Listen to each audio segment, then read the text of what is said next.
NEET और JEE के लिए सबसे इंपॉर्टेंट टॉपिकों में से एक thermal stability of the salt, मतलब जो अगर कोई सॉल्ट है अगर मैं उसको गर्म करता हूं तो वो स्टेबल है या नहीं, इसके बारे में मुझे इंफॉर्मेशन देनी है या उसका ऑर्डर बताना है कि कौन ज्यादा स्टेबल है कौन कम स्टेबल है, इस तरह की बातें। तो अगर मैं यहां आपसे बात करता हूं तो एक इंपॉर्टेंट पॉइंट है हापा, याद रखिएगा HgAgPtAu। अगर मैं इनके सॉल्ट कभी भी हीट करता हूं तो फाइनली मुझे मेटल दे देते हैं। कहां तक पहुंचते हैं वो? मेटल तक।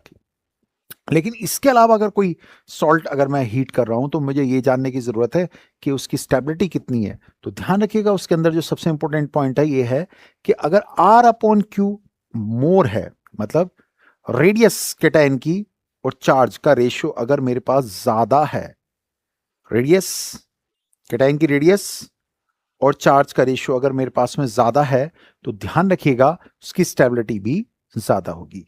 कैसे? आर क्या है? रेडियस ऑफ द केटायन, और क्यू क्या है? Charge of the cation.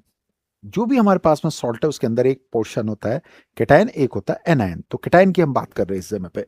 जैसे हमारे पास में CaSO4 और BaSO4 की बात करिए कि कौन ज्यादा स्टेबल है। हमसे पूछता है बताइए कौन ज्यादा स्टेबल है। तो पीरियोडिक टेबल में अगर हम देखते हैं तो BeMgCaSrBa, मतलब सबसे छोटा बेरिलियम है और नीचे की ओर साइज बढ़ता चला जा रहा है। तो आप ध्यान से देखिएगा कैल्शियम और बेरियम में ज्यादा बड़ा साइज किसका हो गया? बेरियम का। और चार्ज दोनों पे 2 और 2 है, मतलब अगर मैं इसे 2 से डिवाइड करता हूं, इसे 2 से डिवाइड करता हूं तो ये बातें तो इक्वल हो गई। तो सारा R/Q का जो मामला है वो किस पे डिपेंड कर रहा है? वो सारा डिपेंड कर रहा है रेडियस पे, क्योंकि चार्ज हो गए इक्वल। तो इसकी रेडियस बड़ी है तो इसलिए इसकी थर्मल स्टेबिलिटी भी ज्यादा होगी। याद रखिएगा थर्मल स्टेबिलिटी R/Q पे, क्योंकि Q सेम हो गए हैं तो केवल R पे डिपेंड कर रहा है। अब उसके बाद नेक्स्ट चीज हमारे पास में आती है, मान लीजिए हम लेफ्ट टू राइट चल रहे हैं, सोडियम मैग्नीशियम एल्युमिनियम, तो राइट साइड में हमारे पास में रेडियस क्या होती है? कम होती है। तो रेडियस R की वैल्यू कम किधर है? एल्युमिनियम वाले हिस्से में। तो उसका R/Q भी क्या होगा? कम। तो उसकी स्टेबिलिटी भी क्या होगी? कम होगी, क्योंकि उसका R उसके बाई 3, उसका R बाई 2, क्योंकि R अपॉन इसका चार्ज, R अपॉन इसका चार्ज, R अपॉन इसका चार्ज। तो ये वाली वैल्यू सबसे कम हो गई।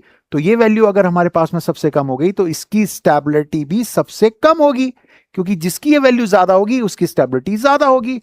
तो आपको बताना है कि इन तीन में से सबसे ज्यादा थर्मल स्टेबल कौन है। कंसेप्ट वही लगाएंगे R/Q और सवाल को तुरंत यहां पर आंसर देंगे। चैनल को सब्सक्राइब करेंगे, वीडियो को लाइक करिएगा, दोस्तों तक शेयर कर दीजिए क्योंकि बहुत लोगों को इसकी जरूरत है। Wish you all the best.